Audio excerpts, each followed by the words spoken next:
si je récapitule, ce perso n'a pas l'essence pour être Spider-Man, il n'a pas de trauma. C'est-à-dire que c'est pas un Spider-Man, c'est un sous-Tony Stark. Et même ses méchants, c'est pas les siens, quoi.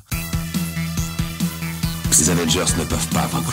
Pas seul. Oui, professeur. Il n'y a pas de professeur ici. T'as de la poigne pour un tétard. Clin d'œil à ma nana. Alors, certes, il y a eu des scènes de panique, Banane. certains préjugés. Et on descend avec le lapin blanc au fond du gouffre. Eastwood. Clint Eastwood. Qu'est-ce que c'est que ce nom à la mort moelle-l'œil? Sa vie dans une école. Pourquoi vous obstinez-vous à ne pas comprendre mon action ? Bienvenue dans ce nouvel épisode de La Nuit des Sorties où on va faire un épisode un petit peu spécial, mais je vais le faire comme d'habitude avec Al. Bonsoir Al. Bah ça c'est vrai que c'est comme d'habitude, je suis toujours là, je suis désolé. Désolé d'être toujours là. Désolé. Pour vous saouler. Non, oui, bah ça va. Ouais, bah ouais, ça va. Oh, tu me demandes pas, moi, bon, d'accord, bah moi aussi, écoute. Toi, tu dis ça va et toi, mais là j'étais en mode bon, bah d'accord. Ah mais ouais, je sais pas, t'as dit ça va bizarrement, comme si c'était une affirmation et pas une question. Ah ouais. Donc ça m'a perturbé, ouais. Tu m'as fait, ça va. Bah écoute, je crois que c'est le début le plus chaotique qu'on ait fait. Mais c'est un peu comme la saga Spider-Man, donc je pense qu'on est, assez... On est dans le thème. On est dans le thème, on est assez raccord tous les deux. Mais ouais, écoute, on va parler d'un gros morceau qui fait débat, parce que je pense que ça c'est les plus gros débats. Qui est le meilleur Spider-Man? Est-ce que les films Spider-Man sont si bien que ça et tout? Il y en a eu beaucoup des films Spider-Man. Je pense que c'est un des super-héros qui a eu le plus de films, hein, au final consacrés, hein, avec Batman. Je pense que c'est les deux qui ont eu le plus de peut-être même Spider-Man on a eu plus même au final, parce que maintenant avec les films d'animation, je parle au cinéma, hein, je pense que ça se tape entre les deux, hein. Est-ce que celui qu'on n'a pas eu le plus c'est Wolverine? Ah putain, oui, avec les films, techniquement les films X-Men 1, 2, 3, oui, c'est vrai que ça fait un peu des films Wolverine, mais même avec ça, ils ont pas autant, il a pas autant de films que Spider-Man, hein. Spider-Man, parce qu'il est pas dans tous les films X-Men en plus. Il est pas. C'est vrai. Il y en a 2 ou 3 où il est pas là. Mais même si tu comptes tous les films où il est central, il bat pas Spider-Man en termes de films, hein. Spider-Man, c'est... Ah, je crois qu'il est pas là, hein. Bah ouais, mais Spider-Man, c'est 10 films, hein, quand même, hein, en tout, hein. C'est une dinguerie, hein. Enfin, 10 films au cinéma, hein. Donc bon, c'est quand même assez fou. Spider-Man, c'est quoi pour toi? Tiens, d'ailleurs. Spider-Man, c'est un dessin animé. C'est pas un dessin animé à la base, mais... Oui, mais moi je l'ai connu avec le dessin animé Ouais. des années 90 en fait, hein. Voilà, hein, c'est mon ouverture avec le personnage, c'est surtout ça. C'est ça, t'as lu des comics, beaucoup de comics aussi, Spider-Man, toi. Ouais, mais ça c'est plus récent, Ouais. sur le coup. C'est vraiment l'arrivée dans l'univers, c'est la série qui passait sur TF1 à l'époque, et aussi le jeu sur la PlayStation 1. Putain, c'est vrai qu'il y a eu une flopée de jeux Spider-Man, hein, pendant 30-40 ans, là, c'est vrai que c'était une dinguerie, là, les jeux d'arcade, les jeux de GameCube et tout, enfin, c'est un truc de malade. Moi, je l'ai connu dans les dessins animés aussi. Enfin, non, parce que moi, en fait, je crois que c'est dessins animés en même temps aussi les films de Sam Raimi, ouais. en fait, que j'ai grandi avec, hein, tout bonnement. Et j'ai lu quelques comics Spider-Man. Moi, je suis pas un gros lecteur de Spider-Man, mais j'ai lu notamment La Dernière Chasse de Kraven, des trucs comme ça. Et ouais, bah, je pense que Spider-Man, c'est un peu le super-héros préféré des enfants, hein, je pense quasiment pour tout le monde, parce que je pense que c'est le super-héros le plus humain. Voilà, on s'identifie assez vite à lui. Il est pas bodybuildé comme plein de super-héros. Voilà, c'est un petit lycéen qui a des problèmes de lycéen, qui arrive pas à être populaire, tu vois, qui a des petits problèmes que on a tous eu un peu adolescents, quoi. Donc c'est pour ça que je pense que beaucoup de gens se reconnaissent en lui. Les années 90, bah c'était c'est vrai qu'il y avait la série animée. Moi j'ai les cassettes encore de la série animée, les cassettes des années 90 qui était cool, hein, franchement, hein. Moi je l'aimais beaucoup, même ce qui était un peu kitsch, hein, déjà à l'époque, mais j'aimais beaucoup, quoi. Et est arrivé au cinéma, je pense, comme sans prévenir, et ça a, je pense, marqué une grosse partie de la culture populaire, la trilogie de Sam Raimi, Ista, et je pense qu'on va rentrer dans l'art directement. Je pense qu'on peut y aller. Ouais, bah on peut y aller, hein. Ouais, ok. Bon, en fait, on va parler des trois trilogies. Non, il y en a une c'est une duologie, mais où on va parler des films de Sam Raimi, des films de Andrew Garfield, de Tom Holland et de Spider-Verse. Enfin voilà, on va parler de tous les films Spider-Man un peu chronologiquement et voir où est-ce que ça a merdé. Qu'est-ce qui s'est passé? La trilogie de Sam Raimi, tu l'as découvert au cinéma, hein, les 3 films, toi? Oui. Ouais. Oui, les 3, sur le coup, j'avais un doute, mais non, le premier, je l'ai vu au cinéma, le 2, je l'ai vu, il me semble qu'il passait pendant une fête du cinéma, sur le coup. Ouais. Et le 3, j'avais dû le voir avec mes parents, parce que c'était en plus pendant un jour férié, donc voilà. Donc ouais, j'ai vu les 3, la trilogie au cinéma, ouais. Ouais, moi j'ai vu que le 3 au cinéma, les autres, c'était en DVD, en DivX à l'époque. Enfin bref, à la télé, tout ça, je les avais matés. Enfin, comme tout le monde, en fait, j'ai adoré les films. Qu'est-ce que toi, qu'est-ce que tu kiffais, toi, tout simplement, dans les films de Sam Raimi? Peut-être les 2 premiers, parce que le 3, il a une place particulière, et je pense qu'on va en revenir tout de suite après. Mais ouais, c'est vrai que les 2 premiers, on peut aisément dire que c'est quand même après moi je sais pas pour toi, mais pour moi quand même, c'est quand même les meilleurs films Spider-Man en live action qu'on ait eu au cinéma quand même. Oui, déjà ils ont peut-être plus d'âme que ceux qui viendront après, où on sent moins le côté studio, à part Spider-Man 3 où il y a effectivement le studio qui interfère un peu. Et puis moi, du truc que je retiens beaucoup de ces films-là, c'est les méchants, c'est Octopus et le bouffon vert de Willem Dafoe et Alfred Molina pour Octopus. Voilà, c'est des méchants qui sont vraiment flippants, mais aussi un peu attachants. Enfin, tu les comprends quoi. Surtout Octopus. Octopus, il y a un vrai truc assez tragique sur le perso. Puis aussi les scènes de voltige qui restent les meilleures qu'on ait eu pour l'instant, hein, en tout cas dans tout ce qu'on a eu sur Spider-Man au cinéma. Je pense que t'as dit entre guillemets ce qui faisait la réussite des films, et je pense que c'est là qu'après c'est un peu merdé, mais on y reviendra. C'est que en fait le film a une liberté créatrice assez folle en fait, pour le coup, c'est-à-dire que les 2 premiers films c'est des films de Sam Raimi, et c'est ça je pense qui va démarquer de toute la suite des films de Spider-Man, c'est que comme t'as dit, le film a de l'âme, mais je pense surtout c'est parce que ils ont laissé faire un peu ce qu'ils voulaient quoi, à Sam Raimi sur les 2 premiers films, et c'est là que je trouve qu'il a réussi à capter en fait ce que c'est l'essence de Spider-Man, de ce qu'il représente, et je pense que c'est dû à cette liberté créative qu'il a eu. Mais c'est en vrai de vrai, dans l'imaginaire collectif, je pense que c'est un peu le premier film, le premier film de Sam Raimi qui a soudé ce qu'est Spider-Man pour les gens, je pense, tu vois. Genre oui.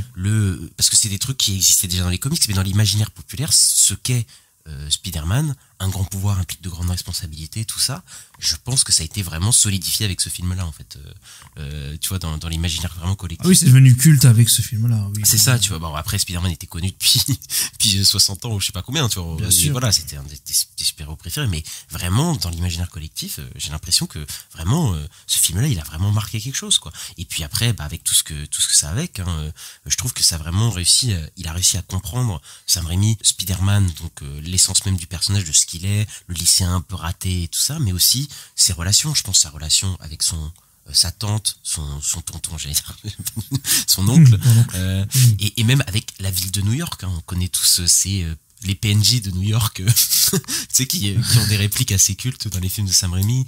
Je trouve qu'il y a vraiment cette relation entre Spider-Man et les New-Yorkais, c'est vraiment ça qui le rend original un peu Spider-Man aussi, tu vois. C'est qu'il y a un peu le côté l'araignée cool du quartier en fait, c'est un peu ton pote aussi, tu vois, dans la ville. Spider-Man, il fait des checks à tout le monde, tu vois.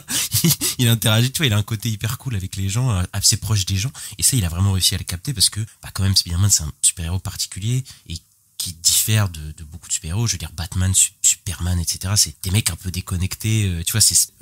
Après, c'est ça qui est intéressant, par exemple, Superman, de voir que ce mec, cet alien, comment il arrive à devenir humain et en fait à être proche des humains, etc. Tu vois, mais lui, il est directement, tu vois, il est vraiment ancré dans ce côté humain, un peu fragile et tout. En plus, il est tout cuss. Enfin, voilà, il est pas, bon, dans les films de Sam Raimi, dès qu'il se fait piquer, il devient musclé de fou, hein. mais voilà, il a ce côté un peu loser et tout, quoi. Et d'ailleurs, on n'en parle pas, mais la musique, par exemple, aussi, est devenue iconique aussi avec ce film-là, hein. Je pense que c'est une des musiques les plus identifiées même du cinéma, hein, la musique de Spider-Man, on va pas se mentir. Et comme t'as dit, la réalisation, les balancements, les combats, la verticalité, quoi, qu'on verra plus après, quoi. Et même les VFX et tout, je trouve que ça n'a pas tellement vieilli, quoi. Et même on sent les coups, quoi. Les combats à la fin de Spider-Man qui se tape avec le bouffon vert, là où ils se mettent des gros tapés dans la gueule, etc., là où le mec il crache du sang comme pas possible. Enfin, ça c'est des trucs que on voit même plus vraiment dans les films de super-héros, même, hein. C'est assez rare qu'on voit des trucs comme ça, quoi. Et tout ça avec la patte de Sam Raimi, hein. Sam Raimi qui a réussi à faire un mix un peu bizarre, c'est-à-dire un film de super-héros mais en même temps dramatique, kitsch, avec des scènes d'horreur. En fait, c'est un gloubi-boulga de pas mal du cinéma de Sam Raimi, quoi, mais qui arrive à fonctionner, en fait. Et d'ailleurs, ce côté kitsch, des années 2000, parce qu'il y a beaucoup de films qui étaient un peu kitsch, hein, de comics et tout, bah lui je trouve que c'est celui qui a su le mieux le gérer et le mieux l'assumer aussi, je trouve, et c'est pour ça que je pense que tu disais que ce film a du cœur, et vraiment je pense que c'est là-dessus qu'on le reconnaît, quoi, ces films-là, ces 2 premiers films en tout cas.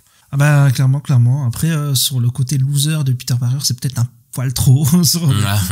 Et en plus là en ce moment je suis en train de lire Ultimate Spider-Man, et en fait il est pas tellement loser, Peter Parker. Il est plus il a plus des problèmes de comportement, je dirais. C'est des fois il s'énerve sur des gens. Ok, mais bah après il a plus ce côté loser appuyé dans les films de Raimi, Ouais, pour le coup. c'est peut-être un peu trop. Bah, peut-être celui d'Andrew Garfield il correspond peut-être plus à celui il a d'Ultimate plus- Spider-Man, à celui-là que celui-là, parce que celui-là c'est vraiment le mec il a des lunettes, enfin après moi Bah tu après vois, ça prenait un peu les trucs de, tu sais, des films de lycée, genre Oui. American Pie, enfin des conneries comme ça. oui, avec le bully qui arrive, Voilà, et qui c'est ça. bon, bref, mais en fait je pense aussi, parce que là on dit beaucoup de choses bien, moi je pense pas que c'est des chefs-d'œuvre non plus, tu vois, les 2 premiers films de Sam Raimi, je pense qu'ils ont quand même des problèmes qui font que c'est pas, enfin c'est quand même parmi le haut du panier des films de super-héros, on va pas se mentir quand même, ils sont cultes, etc. Voilà, c'est des très bons films, mais il y a quand même des choses qui font que pour moi c'est pas les meilleurs films de super-héros non plus. Voilà, je pense qu'il y a des défauts, et là t'as commencé à en parler. Moi j'ai de gros problèmes avec les acteurs, hein, des films, quoi, parce que Tobey Maguire, on est d'accord, c'est compliqué, quoi. Ouais, c'est peut-être le pire des 3. En tout cas, c'est ouais. Franchement, là on va se faire des ennemis, mais c'est compliqué, hein. Ouais. Même si je suis un peu attaché à lui, parce que bah j'ai vu les films au cinéma, j'étais jeune, donc forcément. Mais oui, avec du recul, ouais, c'est comme tu dis, c'est compliqué. Parce que encore, tu vois, ce qui sauve un peu le truc, c'est que je trouve qu'il y a des bonnes idées, tu vois, tu vois, on sent vraiment qu'il est pauvre, tu vois. Ça, c'est un truc qu'on sentira pas vraiment dans les autres films, mais c'est-à-dire que il vit dans une maison un peu délabrée avec sa tante qui galère et tout. Tu vois, enfin, je sais pas, je sens le personnage, c'est vraiment un loser. Ils en fait trop, hein, mais c'est vraiment un loser, c'est vraiment un mec pauvre, un mec paumé. Oui. Tu vois, je le sens vraiment, quoi. Après, sur le coup, Tobey Maguire, je pense que c'est extrêmement limité dans l'acting. Il surjoue comme pas possible. Enfin, j'ai l'impression qu'il détonne tout constamment, mais après, le truc, c'est que c'est pas le seul. Enfin, James Franco, en Harry Osborn, c'était compliqué. Kirsten Dunst, Ils sont tous un peu en roue libre, hein, même Willem Dafoe, mais Willem Dafoe, on aime bien le voir comme ça. ouais, mais Willem Dafoe, je trouve que ça Ça apporte va quelque avec chose le au vert, personnage, et oui, c'est vrai que le personnage, il est un peu fou, quoi, et en vrai, il est un peu en roue libre, je suis d'accord, mais c'est vrai qu'avec le perso, non, moi je trouve que ça rend bien quand même, le perso du Oui, bouffon. je suis d'accord. Mais tu vois, Mary Jane, par exemple, Kirsten Dunst, je trouve pas que c'est une mauvaise actrice, je sais que c'est pas une mauvaise actrice, mais le personnage qu'elle doit jouer, Bah, elle a fait différents films après, quoi. Ouais. même avant, elle avait fait elle a été dans le film de Coppola, Sofia Coppola, j'ai oublié son nom, Virgin Suicide, je crois qu'il est sorti avant, si je m'abuse, Spider-Man. Mais en fait, c'est une bonne actrice, mais le personnage de Mary Jane, enfin, moi, j'ai eu beaucoup de mal à m'attacher à elle dans les 3 films, hein. Ouais, bah oui, effectivement, c'est compliqué. Ouais, moi je suis pas spécialement attaché non plus, je t'avoue. Bah, en fait, elle joue une femme en détresse, en fait, dans les Oui, 3 c'est films. ça, c'est la basique femme que t'as dans les films de super-héros de l'époque, quoi. C'est Donc, ça. il y a eu beaucoup dans toutes les années 2010, en vrai, hein, sur le coup. Ah, c'est ça, tu vois, mais bon, tu vois, son personnage, bon, le truc, c'est que, bon, avec le recul, on se rend compte qu'en fait, elle se fait balader par le scénario, en fait, à chaque film, en fait, en fait, on va la mettre avec ce personnage-là, parce que voilà, c'est ça qui détermine beaucoup son personnage, c'est être en couple avec telle ou telle personne. Ouais. Mais voilà, ça vous fera à mesure du scénario être. Et se faire capturer par le méchant, puis voilà. Ouais, évidemment, voilà, c'est la femme en détresse, mais en gros, elle se fait balader par le scénario en gros, elle doit être en couple avec ce mec-là parce qu'on en a besoin pour le truc. Enfin, bref, c'est que des trucs comme ça, et il y a aucune alchimie entre eux, quoi. Moi, je trouve que Ouais, c'est ça aussi le ce problème. couple-là, c'est pas, voilà, c'est pas forcément déconnant dans l'écriture et tout, mais franchement, je trouve qu'ils ont aucune alchimie à l'écran, ces deux-là, quoi. Kirsten Dunst et Tobey Maguire, et même d'ailleurs, je dis avec ces deux-là, mais même avec Harry Osborn, en fait, quand j'y repense, tu vois, parce qu'on en reparlera des Harry Osborn mauvais, c'est pas fini, mais là, tu vois, l'amitié entre Peter et Harry, enfin, je suis désolé, dans les premiers films, en fait, on n'y croit pas vraiment, hein, qu'ils sont potes, tu vois, et bref, C'est toujours bizarre que le mec, il est pote avec un mec ultra riche. Enfin, je sais pas, il y a toujours un truc un peu chelou entre les deux, je trouve. en fait, j'ai l'impression que c'est pas vraiment exploité, ça, ce truc-là. Ouais. Tu vois, même son amitié, tu vois, ils ont jamais vraiment de scènes ensemble, de vraies scènes d'amitié où tu sens l'amitié ou entre eux, quoi. fait au McDo, je sais pas quoi. Ouais. J'ai l'impression qu'ils se font juste des coups de crasse entre eux, plutôt qu'autre chose, hein, d'ailleurs. Il y a un peu de tu ça, vois. ouais. C'est compliqué, quoi. Et oui, par contre, ce qui sauve le film, c'est que les méchants, c'est les meilleurs méchants. Et là, on aura des problèmes après avec les méchants, et parce que le bouffon vert, Octopus et tout. Moi, j'ai peut-être une petite préférence sur le Docteur Octopus de Molina, que moi je trouve, qui me touche quand même plus. quand même, je dois dire que le Il est plus tragique comme personnage aussi, parce que c'est quelqu'un de bon, quoi. C'est pas quelqu'un qui a voulu faire du mal, et c'est ça. Et même, tu sais, il perd sa femme, et on sentait vraiment qu'il était amoureux de sa femme, et il essaie vraiment d'être un vrai mentor pour Peter Parker au début, tu sais, il l'aide vraiment. Donc il y a un vrai truc, quoi. Et bon, voilà, après, dans le 3e, c'est là qu'on va parler, mais c'est là que les problèmes se compliquent, parce que, en fait, pour moi, c'est à partir de là que ça commence à partir en couille, en fait, Spider-Man.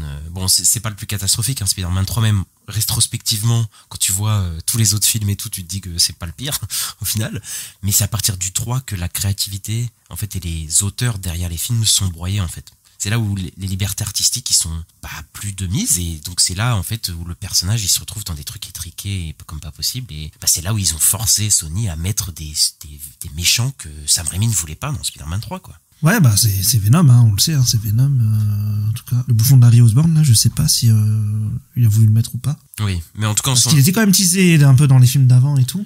Peut-être, donc, mais on sait qu'il voulait mettre le vautour aussi... ça, c'était pour le 4, ça. Je sais plus si c'est pour le 4, mais je sais que le 3, il y avait je sais plus qui voulait mettre, mais je ne sais plus. Je crois que c'est le vautour, déjà dans le 3, et qu'ils ont dit non. Tu sais, parce que je sais que Sam Raimi voulait pour le 3 que ce soit des méchants un peu plus humains, en fait, un peu plus tournés vers l'humain, et que ce soit des... lui, c'est l'homme sable, et le vautour, ça l'intéressait aussi, mais par contre, Venom, il en avait rien à foutre, je crois. Non, parce que c'est un alien déjà, donc ça, je pense que ça l'intéressait pas du tout sur le côté humain. Mais surtout, en fait, il y a trop de méchants, en fait, dans le film.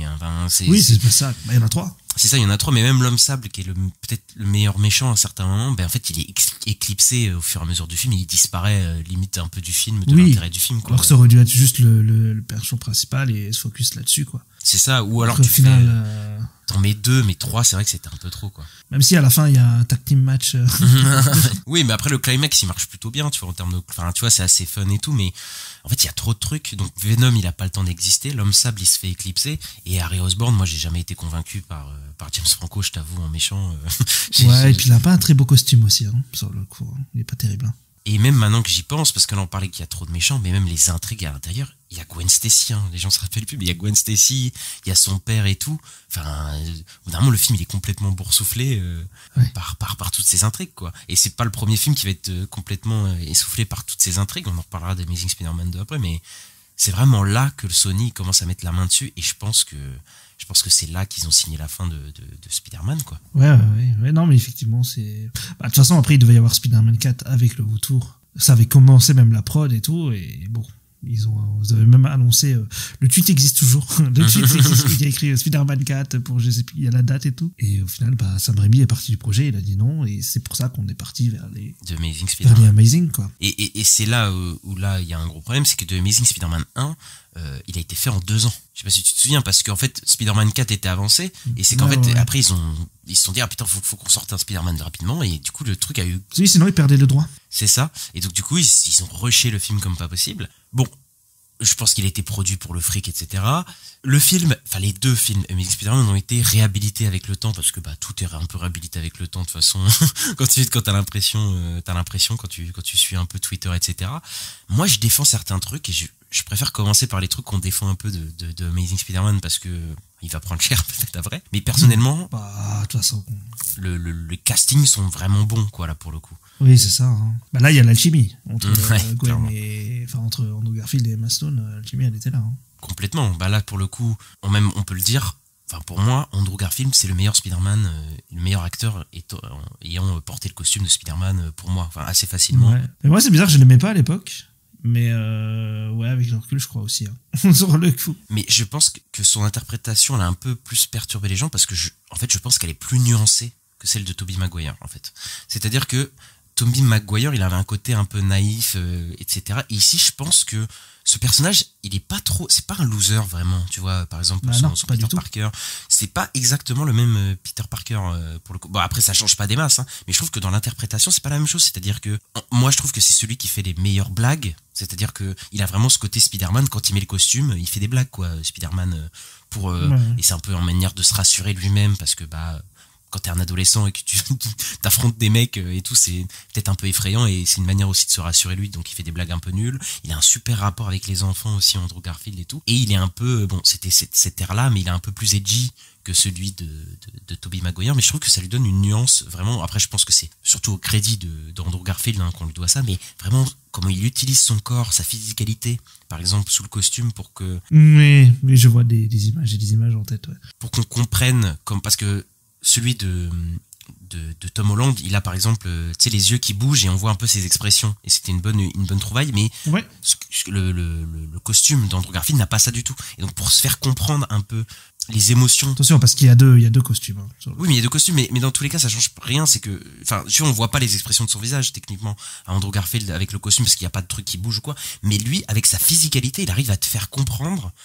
C'est d'état d'esprit, tu vois. Il y a une scène où il se fait engueuler par Gwen Stacy. Il a tellement des mouvements de mains, de tête et tout que tu comprends un peu. Oui, en fait, c'est dans le 2. Ouais. C'est ça, comment il agit. Et puis il agit, c'est celui qui agit le plus en animal. On dirait un peu une araignée. Il y a ce moment où aussi qui est super, ouais. Où il tisse des toiles dans les égouts. Dans le premier, ouais. Et il joue sur son téléphone, il est au milieu de cette toile, tu vois. Ça, c'est un truc, mais typiquement Spider-Man, tu vois. Il y a encore des bonnes trouvailles dans les Amazing Spider-Man. C'est vraiment, moi, je le trouve vraiment, dans son interprétation, vraiment bon, quoi. Ouais, bah, sur ça, je suis complètement d'accord, hein, sur le coup. Et il a un super costume dans le 2. oui, mais bon, le problème que j'ai, c'est qu'on nous a jamais expliqué d'où sort ce costume, hein. Sur le coup, c'est d'un coup, parce que dans le 1, ils te font quand même tout un truc, tu sais, en fait, on voit qu'on est encore à la période un peu Dark Knight et tout, faut tout rendre réaliste, tu sais, il y a une espèce de, là, on a une espèce d'explication, tu sais, c'est avec des lunettes de soleil, c'est vraiment lui qui a fait son costume, et tout. Mais il est pas très joli, le costume du 1, moi, je le trouve assez moche. Ouais, le 1, il est pas fou, c'est vrai. Par contre, le 2 est super. Il ressemble vraiment au seul de la BD, mais il n'y a aucune raison pourquoi il a un costume aussi beau, mais ok. Et ouais, mais sur Garfield, ouais, je te rejoins sur le côté physicalité, ouais, complètement. Il y a aussi le côté où, tu sais, il se met des casques de pompier sur la tête avec le costume de Spider-Man. Oui. Genre de truc qui est un peu marrant et qui ressemble aussi à ce que tu vois pas mal dans les comics. Et il y a des super gags visuels aussi avec lui, je pense, dans l'ouverture du 2 où il poursuit le personnage qui va devenir le Rhino à la fin, où, tu sais, il est au-dessus et on voit juste la fenêtre de la voiture en fait et on voit juste ses pieds, tu sais, à certains moments, puis il passe juste sa tête et il lui fait des blagues. Enfin, c'est des trucs typiquement Spider-Man, tu vois, et des bonnes idées visuelles, tu vois. Et Emma Stone, on l'a pas dit, mais super choix de casting aussi, parce que Emma Stone, je trouve qu'elle, déjà c'est une bonne actrice, mais surtout on sent la romance entre eux, quoi. Ouais, puis c'était une bonne idée aussi de prendre Gwen au lieu d'MJ, je pense, parce qu'on avait déjà eu 3 films avec MJ et de faire découvrir un peu aux gens Gwen après sa version catastrophique dans le 3, c'était pas déconnant. Et puis en plus c'est les seuls films qui ont vraiment arrivé à nous faire croire une vraie romance Spider-Man ouais, avec une love interest, quoi, parce que vraiment, bon, en même temps, c'est Mark Webb, on l'a pas dit, qui fait le film. Mark Webb qui a fait 500 jours ensemble et donc qui a l'habitude de gérer les couples, etc. Et vraiment, je pense qu'aussi l'alchimie entre les deux pendant le tournage et en dehors du tournage, ça a fonctionné, tu vois, à l'écran. Mais en même temps, je pense qu'il est, tu vois, il est habitué à gérer ce genre de choses, quoi. Il savait bien marcher en 500 jours ensemble. Et je sais pas toi, mais il y a vraiment des combats qui sont vraiment pas dégueux, hein, dans The Amazing Spider-Man. Tu penses à quoi sur le coup? Ouais, contre Electro, il y en a des pas trop dégueux, ouais. Comme Electro, il y a des bonnes idées de combat. Je pense aussi même dans le premier avec le lézard. Par exemple, le caméo de Stan Lee, c'est une super idée. Juste de scène oui. Où juste on voit Stan Lee devant qui fait sa musique et on les voit se battre derrière où il essaye de protéger Stan Lee en même temps. Enfin, il y a quand même des moments dans les Amazing Spider-Man que je trouve bons, tu vois. Et même il y a des moments qu'on retrouvera plus après, mais c'est un Spider-Man qui se balance, hein.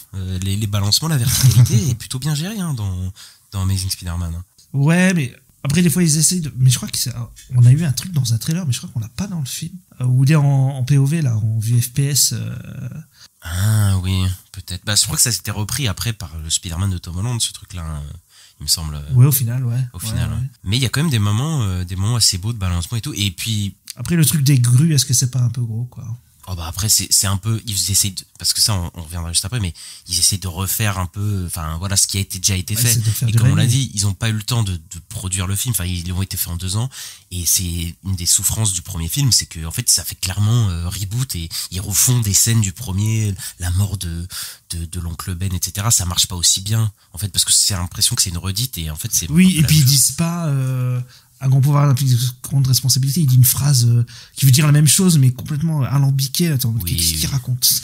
Oui, parce qu'en fait, ils essaient de dire, bon, en fait, c'est pas la même chose, mais quand même, c'est un peu la même chose. Tu sais, en fait, c'est la même chose, c'est la même scène, mais ça marche moins bien, quoi. Les relations, tout ça, même avec Tante May. La relation avec Tante May, elle est pas nulle, mais enfin, elle marche beaucoup moins bien que celle du premier. Et en fait, c'est là le problème de Amazing Spider-Man 1, c'est qu'il ressemble tellement au premier que forcément la comparaison fait mal, en fait. La comparaison fait trop mal. Ouais. Mais pour revenir vite fait à Gwen, je pense que la mort de Gwen, c'est un des moments quand même qui a vraiment marqué les gens et qui était vraiment bien fait dans le deuxième film, quoi, parce que déjà cette relation elle était très forte, mais même tout ce qui entoure cette mort-là, donc c'est-à-dire que les dilemmes du 2, etc., vis-à-vis du premier, et la fin tragique que il y a des gens qui s'y attendaient, moi je m'y attendais pas à ce qu'elle meure et tout. Je pense moi je m'y attendais. Oui, parce que c'est le comics. Voilà, mais moi je m'y attendais pas et vraiment ça fonctionne vraiment à l'écran, quoi. Pour le coup, c'est cette mort là. Si ça a marqué les gens, en tout cas ils en font même des rêves dans No Way Home, donc oui. Oui, clairement, mais bon, là on a dit quand même beaucoup de bonnes choses. Ouais. Qu'est-ce qui va pas Amazing Spider-Maniste? Les méchants déjà. Sur le coup, alors là où c'était un des points faibles de Rémi, là c'est wow. Là c'est pour moi c'est catastrophique. Hein. Pour moi c'est les pires méchants, ils sont dans les Amazing. Hein. Ouais, je crois que je te rejoins quand même. Hein. De toute façon, c'est très compliqué, quoi. Déjà, ils ont tous un design horrible. C'est un truc de... C'est ça. Déjà, le lézard, c'est... Moi, je sais qu'il y en a qui l'aiment bien, mais moi, je le trouve ni effrayant, je le trouve vraiment pas très beau. Pour le coup, et Electro, bon, tout le monde a dit son truc dessus, et Harry Osborn, c'est pas possible, quoi. C'est putain ça, quoi. Ouais, c'est compliqué, Harry Osborn, le bouffon vert.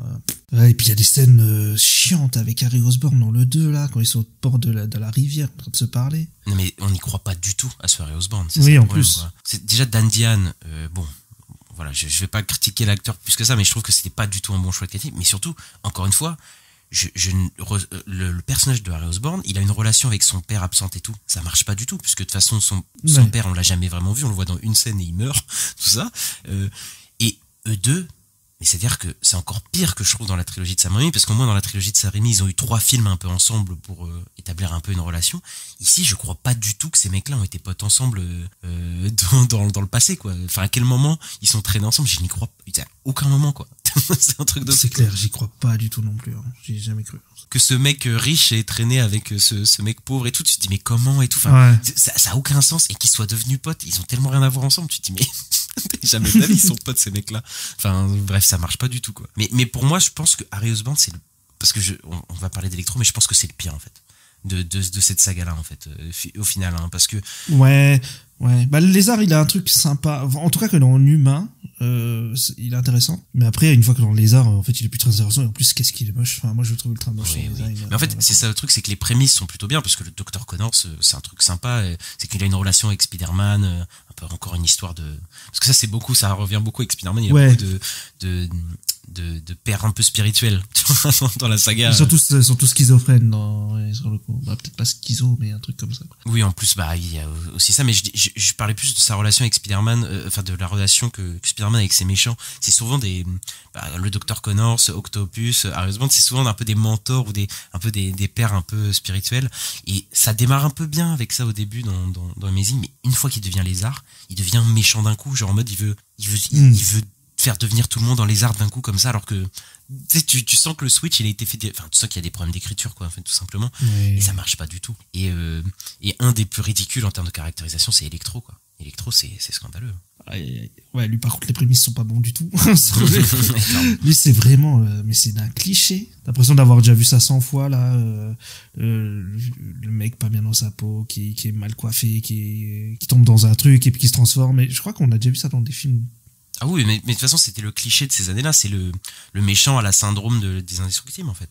C'est-à-dire que Syndrome, c'est le fan des Indestructibles, mais bon, il se fait un peu rembarré, en gros, par son héros, et il devient méchant à cause de ça. Et on a eu, dans Iron Man 3, c'est un peu le méchant d'Iron Man 3, mais c'est aussi ce méchant-là, c'est ce méchant fan, mais ici, il est traité de manière ridicule avec sa coupe, et il zozote, tu vois, Jamie Foxx, il zozote et tout.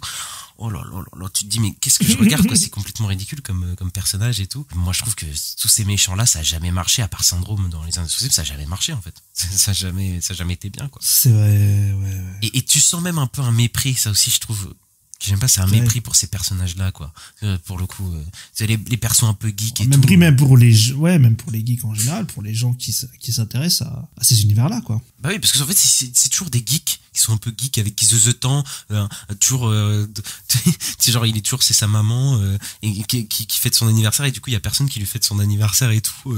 Et en fait, vraiment, le truc, il est complètement ridicule, ce personnage. Tu te dis, mais c'est pas possible. Et en plus, bon, le design, c'est pas le plus intéressant, effectivement. Ouais. Mais c'est peut-être le moins dégueu, hein, des trois. Hein. Ils ont tenté un truc au moins, parce que après, c'est le problème d'Electro aussi, c'est qu'ils peuvent vite se rendre ridicule s'ils prennent le costume classique, quoi. Bon, après, ils ont tenté un autre truc dans No Way Home, mais là, il est tout bleu, en mode Schtroumpf. Bah après, de toute façon, après les enjeux et tout, ça marche pas du tout. Et comme tu l'as dit tout à l'heure, bah là, il tente une approche un peu différente. Bon, les intrigues se ressemblent, mais c'est-à-dire qu'on est dans l'ère post de Dark Knight, c'est-à-dire que c'est des super-héros un peu plus réalistes, un peu plus sérieux, edgy et tout. Ça fait beaucoup moins kitsch, c'est-à-dire là on est beaucoup plus réaliste, et je pense qu'il y a un problème de ton dans les deux films. C'est-à-dire que j'ai l'impression qu'il essaie de s'inspirer de Sam Raimi, qui avait un ton un peu kitsch, mais en même temps qu'il essaie d'être un peu sérieux. Et je sais pas, il y a un problème un peu de tonalité. J'ai l'impression que les films, ils ont un peu le cul entre deux chaises, entre est-ce qu'on fait un truc un peu kitsch, drôle, etc., et un truc un peu edgy, sérieux, et puis alors, la mort des... Enfin, ça, on va en parler dans le 2, toutes les intrigues avec la mort de ses parents et tout. Il y a un truc extrêmement bizarre, quoi. Surtout qu'aucune des intrigues du 2 ne fonctionne. C'est pour ça que moi, je sais qu'il y a des gens qui disent que le 2 est meilleur que le premier, mais moi, le 2, je trouve qu'il est raté sur tous les points, quoi. Bah ouais, moi je trouve aussi que c'est compliqué, hein, sur le coup. L'histoire du bouffon vert, elle fonctionne pas. L'histoire d'Electro, bah, y a rien de spécial, en fait, derrière. En fait, au final, il se fait recruter par le bouffon vert, quoi. Donc, bon, y a plus rien derrière. Puis il y a beaucoup de méchants. C'est aussi un des problèmes qu'on disait dans Spider-Man 3, mais ce Spider-Man-là, il y a aussi, il y a trois méchants aussi, je crois, non? Oui, 3 méchants, plus après le Rhino à la toute fin, mais pour le Rhino... Ouais, voilà. Mais en fait, le problème, c'est que, comme le Spider-Man 3, et là, c'est encore les problèmes de production, etc., le film a trop d'intrigues. En fait, il y a trop de trucs dans ce film-là. C'est-à-dire, t'as cette intrigue avec son père qui est mort, qui est horrible, mais vraiment horrible, hein, où il trouve une mallette qui lui donne je sais plus si c'est une clé USB qui va lui faire aller dans un métro abandonné, qui va lui donner réponse, à savoir, en fait, la réponse que son père lui a laissée, c'est qu'en gros, c'est pas le hasard, en fait, s'il est devenu Spider-Man, puisqu'en fait, il y a que le sang des Parker qui peuvent avoir... qui peuvent devenir comme Spider-Man dans l'araignée. Tu fais, mais je m'en fous de tout ça. Pourquoi il y a toute une intrigue sur ça dont on s'en fout? Ouais, sur les parents, oui, c'est... Ouais. Sur les parents, ça n'a aucun sens. Et Harry Osborn avec sa société, avec Felicity Jones qui était censée jouer Black Cat, etc. Enfin, c'est que un gloubi-boulga de trucs. Tu sais pourquoi? Parce qu'en fait, ils ont voulu préparer un univers connecté, en fait. Ils ont voulu préparer des suites et tout, des Sinister Six et tout, parce que, bah, il y avait Marvel à côté. C'est teasé à la fin, hein. Ouais. Bah, on est post-Avengers, sur le coup, on est en 2014, donc c'est on est après Avengers qui sort en 2012, ouais. Et le film a été fait ultra rapidement, parce qu'il est sorti 2 ans après Amazing Spider-Man 1, on le rappelle aussi, donc il a été fait vite. Mais leur volonté, c'était de créer un univers, et au lieu de se concentrer sur faire un film, ils ont voulu préparer tout un univers, parce que, bah voilà, Avengers à côté marchait, et bah c'est devenu, évidemment, comme on le sait, la mode. Mais voilà, enfin, à la fin, ils te teasent les Sinister Six et tout, on te tease Felicia, Black Cat et tout. Mais tu fais, mais les gars, concentrez-vous déjà sur faire un film, déjà, au lieu d'en vouloir faire 50 000. Et le problème, c'est que là, on est au 2e opus de ce qui était censé être un univers connecté, mais les personnages, ils évoluent pas du tout, en fait, dans ce film-là. Spider-Man, Gwen Stacy et tout, bah, y a pas grand-chose qui change, en fait, alors que Spider-Man 2, ce qui était fort, c'était la remise en question du héros, quoi. Spider-Man 2, le mec qui abandonne le costume, voilà, les conséquences de ses actes et tout ça, quoi. Tu vois, et là, que t'arrives dans celui-là, bah, même le truc qui marche le mieux, c'est-à-dire la relation Gwen et Spider-Man qui marche toujours, hein, bah, en fait, ça tourne un peu en rond. Alors, leur dilemme, c'est l'autre, elle se barre en Angleterre, je crois, et à la fin, ils sont en mode, bah, on se barre tous les deux. Bon, ok, enfin, tu vois, mais c'est très léger, je trouve. Ouais, mais ça, jamais fait gaffe, mais non, t'as raison, c'est vrai que les personnages n'évoluent pas du tout, ils restent dans leur statu quo, et oui, à part que partir, Peter, il y a l'histoire autour du père de Gwen, sur le coup, qui sont un peu responsables et tout. Ah oui, il faut des visions de son père. Ouais, voilà, ouais, c'est un peu... Oui, mais après, ça aussi, c'est bien, parce qu'il y a tout un truc avec le temps, en fait, dans le film, la temporalité, en fait, le fait qu'en fait, Gwen va mourir dans cette horloge, tu sais, dans le clocher, etc. Oui. Il y a tout des visuels et thématiques avec ça qui marchent plutôt bien, mais bon, ça sauve pas le film, hein, malheureusement. Et après, quelques scènes du 2 sont bien, on a dit la mort de Gwen, laisser quelques scènes d'action, mais vraiment, je pense vraiment que c'est un des pires films Spider-Man. Ouais, mais dans son ensemble, ouais, c'est compliqué. Hein. Je pense même que c'est un des pires films Spider-Man, hein, pour le coup. Je sais pas si Bah, pour moi aussi. Pour moi aussi. Vraiment, il est vraiment. Bon, bah, ce serait bien, on fera un petit classement à la fin, au pire. Tiens, ça peut être drôle. Mais pour moi, il est vraiment dans la des pâquerettes. Et malheureusement, le film a pas rapporté tant que ça, en fait. Bah, en fait, il a rapporté, si. Alors, il a rapporté autant que le premier. Oui, mais c'est ça. Enfin, il a pas rapporté plus que le premier, alors que Ouais. là, c'est censé être une suite et il y avait de l'intérêt. Et surtout que les deux Amazing Spider-Man, ils ont rapporté moins que Spider-Man 3. Aussi au cinéma, Ouais, aussi, et ouais. donc du coup ça a posé questionnement. Du coup bon, Marvel les a contactés, il a dit bon, comment ça se passe? Ça se passe pas de fou? Il y a eu ça, et puis il y a eu des fuites d'emails. Ah oui, les fuites d'emails, les leaks d'emails avec Demi Pascal, etc. Ce qui a créé un peu un tumulte, et tous les plans ont été bougés, c'est-à-dire que Sinister Six, il devait y avoir Black Cat potentiellement, enfin plein d'univers partagés. Au final, c'était un peu mis de côté, et finalement, Marvel et Sony ont conclu un accord de laisser le personnage de Spider-Man à Marvel, même si Sony est derrière les films, la trilogie Homecoming de Tom Holland, hein, ils sont quand même, ils produisent, ils sont bien derrière aussi. Ah, hein. oui. Et ils touchent la majorité des recettes, mais bon, ils ont permis au MCU d'avoir le personnage de Spider-Man, notamment dans les films Avengers, que Civil War, etc. aussi. Alors, que dire sur la trilogie Tom Holland? Bon, Ista, toi, tu les aimes plus que moi, je pense, ces films-là. Ouais, ça va. Je peux les remater. Ça me dérange pas. Mais après, je trouve que le plus réussi, c'est Homecoming sur les trois. Parce qu'au moins, il a une idée, quoi. Le film, il a une idée. Il veut faire un Breakfast Club version Spider-Man, et voilà, il le fait, quoi. Donc au moins, il a un truc, quoi. Je suis d'accord que c'est le meilleur des trois, même si, en fait, pour moi, il y a un problème, en fait, dans cette trilogie de façon au complet, qui fait qu'en fait, elle ne peut pas marcher. C'est que déjà, là où, du côté de Batman, oui, je reviens à Batman, c'est mon super-héros préféré, mais il y a aussi un truc qui fait que moi j'aime beaucoup Batman, notamment au cinéma, c'est que tous les Batman sont un peu différents quand même. C'est-à-dire que le Batman de Robert Pattinson, c'est pas du tout le même que celui de Ben Affleck. Celui de Ben Affleck, c'est pas du tout le même que celui de Michael Keaton, qui n'est pas du tout le même que celui de George Clooney, qui n'est pas le même que celui de Christian Bale. Enfin, il y a toujours un truc différent, en fait, même en fonction des époques et tout. Spider-Man, je trouve que les changements de Tobey Maguire, Andrew Garfield à Tom Holland sont pas... Enfin, il y a des changements de jeu, par exemple, hein, je trouve que Andrew Garfield, il a un jeu un peu différent, mais dans ce qu'est le personnage, je trouve que c'est pas différent, c'est même un peu redondant. Et là, on retourne à un Spider-Man qui est jeune, au lycée et tout. Je t'avoue que même dès que ça a été annoncé, j'ai un peu soufflé, en fait, parce que en fait, j'ai l'impression qu'il faut que le personnage se renouvelle. Et là, c'était dès le début, déjà, ça se tirait une balle dans le pied, quoi. Ouais, il y a eu le même problème dans les comics pendant longtemps, c'est que au bout d'un moment, il était trop vieux, le personnage, et ils le rebootent, ils le font adolescent, ils le remettent au lycée, etc. Donc ils refusent de le faire grandir, en fait. Voilà, mais là dernièrement ça a changé, puisqu'il y a le nouveau univers Ultimate où il est quarantenaire, il est marié à Mary Jane, il a 2 enfants et tout. Donc ça, ils sont en train de le changer. Mais c'est vrai qu'à l'époque il y avait un peu ce truc là. Et puis bon, après il faut aussi se dire que c'est dans un contexte du MCU où tu prends un acteur, tu sais que il va rester longtemps dans ton univers aussi. Oui, mais donc ils ont voulu prendre quelqu'un de jeune, quoi. Mais ils auraient pu prendre quelqu'un jeune adulte, et puis même ils auraient pu, je sais pas, le dire qu'il est, au pire c'était un adulte, tu vois. C'était pas grave. Après ils ont essayé quand même un peu de changer, dans le sens où il est dans le Queens, il y a pas des grands immeubles, etc., quoi. Ils ont changé son environnement quand même. Ouais, mais ça on y reviendra plus tard, mais c'est un gros problème. Ouais, mais au moins ils ont essayé de faire quelque chose de différent, moi je trouve. Ouais, moi je trouve que les différences c'est pas glorieux. C'est encore un lycéen qui est soi-disant un loser, mais ça aussi on y reviendra. Qui est soi-disant un loser. Oui, mais le côté lycée tu le voyais pas tellement, là tu le vois un peu plus dans celui-là. Ah, déjà, c'est le nom d'Homecoming, c'est le bal. Je suis d'accord qu'il y a ce quoi. côté un peu John Hughes et tout dans le film, mais encore une fois, dans la caractérisation du personnage, c'est encore un ado un peu raté, voilà, qui après, dans l'idée, hein, parce qu'après, moi, je trouve dans la réalisation du fait que c'est un ado raté, pour moi, c'est raté, ce truc-là, mais surtout que je trouve que il y avait pas encore besoin de ça, putain.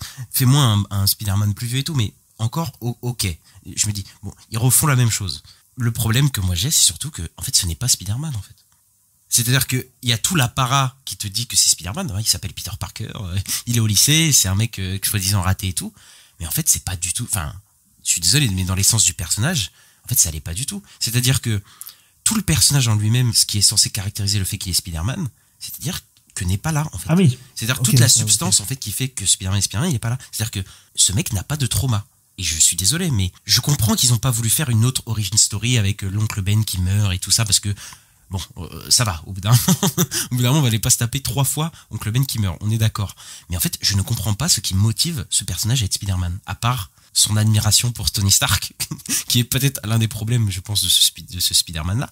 Mais en fait, pour moi, il manque toute la dimension tragique de ce personnage. C'est-à-dire que je n'arrive pas à me reconnaître en lui de ce qui le drive à être Spider-Man. C'est-à-dire, un grand pouvoir implique de grandes responsabilités. En gros, ça, c'est un truc qu'il apprend, et c'est le truc qui caractérise le personnage à la fin de No Way Home, quoi. Tu te dis, mais c'est pas possible, quoi, d'avoir ce personnage-là qui a pas ce... Ouais, mais parce que le problème, c'est que t'as déjà eu ça 2 fois avant, t'as eu 5 films. Non, mais je veux pas qu'il fasse la même chose, genre en mode l'oncle Ben qui meurt et tout ça, mais il faut quand même que tu me dises ce qui drive ce personnage. Il faut quand même qu'il ait une dimension tragique, tu vois, ce personnage-là. L'oncle Ben. Non, mais en fait, ce qui manque, c'est, en fait, parce que moi, j'ai lu Ultimate Spider-Man Miles Morales. Ouais. Et en fait, c'est Miles Morales, le perso, là. Il a son meilleur ami, asiatique et tout, en fait, il manque la mort de Peter Parker, et en fait, ça aurait dû être Miles Morales avec la mort de Peter, quoi. Oui, mais Miles Morales, il a son trauma, quoi. Tu vois? Ouais, bah, il a la mort de Peter, oui. C'est ce que je dis. Et oui, bah, c'est ça, en fait. Et ça arrive bien trop tard pour moi. Et surtout, qu'en fait, ils en font, et ça a été beaucoup critiqué, de toute façon, tu vas venir, mais c'est plus un sous Tony Stark que Spider-Man, tu vois, le gars. C'est-à-dire que tout le côté, le gars du Queens et tout, bah ça, je suis désolé, mais enfin ça n'existe pas en fait dans le film, puisque dès le début du film, il se fait récupérer par Tony Stark et il est à bras ouverts dans les Avengers et avec tous ses gadgets et tout, quoi. Ouais, mais après le personnage est mieux utilisé dans les films hors Sony Production que les films Sony eux-mêmes, quoi. Mais oui, c'est vrai qu'il est très aidé, quoi. Il est très très aidé. Même si dans Homecoming, il y a quand même la fin où il lui enlève le costume et ça se finit dans le 3e acte avec le costume, le proto-costume, comme on dit, là. Oui. Au moins, il y a ça à la fin, quand même. Mais après, moi, je trouve aussi que les scènes d'action sont très mal filmées dans le Homecoming. La scène de l'avion, là, à la fin. Mais oui, Homecoming, c'est compliqué, tout ça. Ça m'avait plus choqué dans Homecoming que plus dans les autres, mais je sais que la scène finale m'avait vraiment choqué. Et aussi, ce qui bagasse dans ces films-là, je sais que c'est Sony qui fait la campagne marketing et il te spoil tout le film dans les bandes annonces. Ah ouais, bon, ça c'est lourd. Ça c'est le marketing Sony qui est nul à chier. Ça. Ouais. Dans toutes leurs autres franchises aussi, c'est nul, quoi. Mais moi, j'ai vraiment un problème avec ce côté Tony Stark parce que, en fait, si je récapitule, ce perso n'a pas l'essence pour être Spider-Man, il n'a pas de trauma. C'est-à-dire que c'est pas un Spider-Man, c'est un sous Tony Stark. Et même ses méchants, c'est pas les siens, quoi. C'est-à-dire que le mec n'a même pas, je veux dire, une relation particulière avec ses méchants. Ses méchants, c'est les méchants de Tony Stark. C'est-à-dire que Tony Stark a complètement cannibalisé ses films, en fait.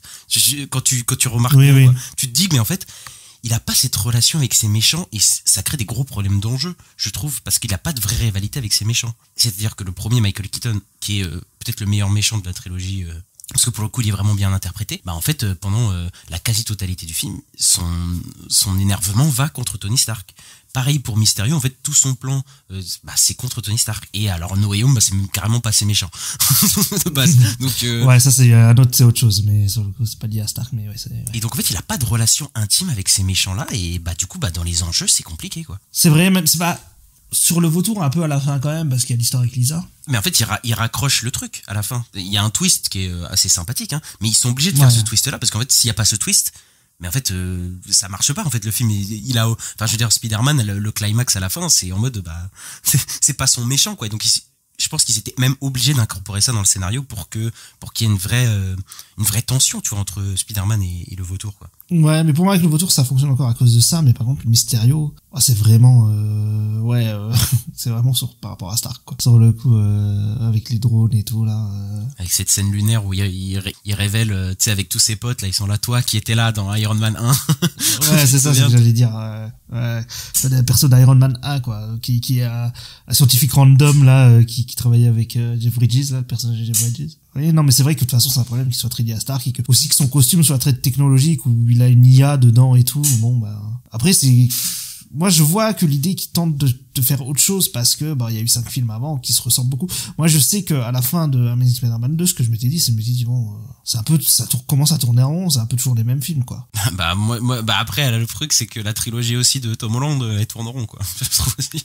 Ouais, mais, moi, je te parle après Spider-Man 2. Amazing Spider-Man 2, quand c'est sorti, je me disais, ouais. Puis je trouvais qu'il était un peu toujours trop tout seul, alors qu'on commence à voir les Avengers et tout. Je suis d'accord, mais moi j'ai l'impression surtout que dans ces films Spider-Man, ils se forcent, je sais pas si c'est dans des contrats ou quoi, mais à mettre des personnages de l'univers du MCU. Mais je trouve que... Mais je pense qu'il y a un contrat, je pense qu'il y a un truc de contrat. Mais du coup, j'ai l'impression qu'il y a moins de singularité avec son Spider-Man. En fait, c'est moins lui en fait l'objet d'intérêt de ses films. Je trouve ça un peu dommage quoi quand même. J'ai l'impression qu'il est relégué en fait dans son propre film et c'est assez dommage quoi. Bah c'est toujours des mentors quoi sur le coup, mais ouais il manque un peu un truc où c'est quand même lui le perso principal, mais en fait il y a l'ombre de Tony Stark en fait sur les 2 premiers. Oui. Et sur le 3e, il y a l'ombre de 2 autres Spider-Man qui planent sur lui, quoi. Et même Tony Stark un petit peu, parce que la machine pour soi-disant aider les méchants, c'est une machine de Stark, je crois. Ouais, mais c'est ça, t'es tout le temps un sous Stark. Et je me dis, bon, ok, tu veux faire un truc original, le mettre avec des gadgets et tout, mais si c'est pour faire un sous Tony Stark, je trouve pas ça si pertinent. Déjà, pertinent avec le personnage de Peter Parker, de Spider-Man, pour le mec qui vient du Queens et tout, mais surtout, je trouve pas ça très intéressant, quoi. Surtout de faire prendre Spider-Man et en faire un sous Tony Stark, c'est... Enfin, après, je pense que c'est ça aussi qui saoule un peu les gens, vraiment, dans ce personnage. Peut-être, mais enfin, j'ai envie de te dire quand même oui et non, parce que c'est quand même un scientifique. Enfin, il est quand même très fort en maths et tout, enfin, en sciences, il fabrique ses objets, etc. Même celui d'Amazing, tu vois. Je suis d'accord, mais c'est un mec de la débrouille, surtout Spider-Man, c'est un mec de la rue, quoi. Là, il y a cette scène aussi qui moi, je dis, mais ils ont pas compris le personnage de Spider-Man. Far From Home, tu vois Happy, qui est l'acolyte de Tony Stark, qui voit Spider-Man, tu sais, qui est dans son vaisseau et qui, je sais pas, gère des molécules, je sais pas quoi, avec ses hologrammes, et qui a l'impression de voir la réincarnation de Tony Stark, tu vois, en Peter Parker. Mais je suis en mode, mais ce n'est pas Tony Stark, ce n'est pas Iron Man, tu vois, Spider-Man. Et vraiment, en ce moment-là, je me dis, mais en fait, ils essayent de te dire qu'en fait, Spider-Man, c'est le nouveau Iron Man. Et tu te dis, mais attends quoi? Mais tu te dis, mais c'est pas possible de penser ça, quoi. Je trouve ça fou. Et je suis même pas un mec du comics accurate ou quoi, mais je ne vois pas l'intérêt de faire ça, vraiment. À part, parce que voilà, il y a cette relation mentor et tout, qu'ils ont mis au début, mais je trouve que qui est un peu dans le comics, dans Civil War, notamment, où il fait la Iron Spider. Oui, mais dans Civil War, on te dit quand même que Spider-Man n'est pas Tony Stark, hein. Oui, bien sûr. Il a pas du tout le même destin, quoi. Au début, il est du côté de Tony, et après, il va se mettre du côté de Captain. C'est ça, et qui change de camp, parce qu'il se rend compte que Tony Stark, c'est pas du tout la bonne voie, quoi. Et là, bon, il embrasse le truc comme pas possible. Et puis, l'interprétation de Tom Holland, bon, je sais qu'il y a beaucoup de gens qui l'aiment bien, mais moi, je trouve que, après, c'est peut-être pas aidé aussi par le personnage que je trouve vraiment d'être le plus creux, pour le coup. Mais c'est vrai que, bon, il a pas beaucoup de charisme, etc. Donc, moi, je suis pas fan de son interprétation, mais bon. Moi, ça va, j'aime bien. Je peux comprendre. Mais il y a un autre problème aussi dans cette trilogie, qui est pas de l'ordre de l'interprétation de Spider-Man. Pour moi, c'est le côté franchisation. Et je vais m'expliquer. On est dans la MCU, évidemment que c'est franchisation. mais dans le sens où, en fait, mais déjà, c'est assez intéressant de voir les personnes qui étaient derrière les Spider-Man au début. C'est-à-dire qu'au début, on a eu que des créatifs. C'est-à-dire Sam Raimi et ses scénaristes, des scénaristes et réalisateurs de cinéma qui ont eu la liberté de créer quelque chose d'original. Ensuite, on a eu Mark Webb, qui était quand même un mec, je pense, qui a potentiellement une vision ou quoi, mais qui s'est fait complètement étriquer par les studios. Je pense que c'est pas ses films, hein, c'est des films clairement de commande. Et en fait, j'ai l'impression que petit à petit, en fait, la saga Spider-Man, les films Spider-Man sont fait remplacer par des réalisateurs de commande, John Watts et tout, à la réal, mais aussi par les scénaristes. J'ai regardé, c'est devenu des scénaristes de séries télé, en fait, maintenant. C'est-à-dire que plus on a avancé, plus il y avait des scénaristes de séries télé, et je trouve que ça le sent. C'est-à-dire que tout ce qui pourrait altérer un statu quo, en fait, dans les Spider-Man de Tom Holland, est évacué directement. C'est-à-dire qu'il n'y a pas de poids. Il n'y a pas de fatalité, en fait, dans cette trilogie.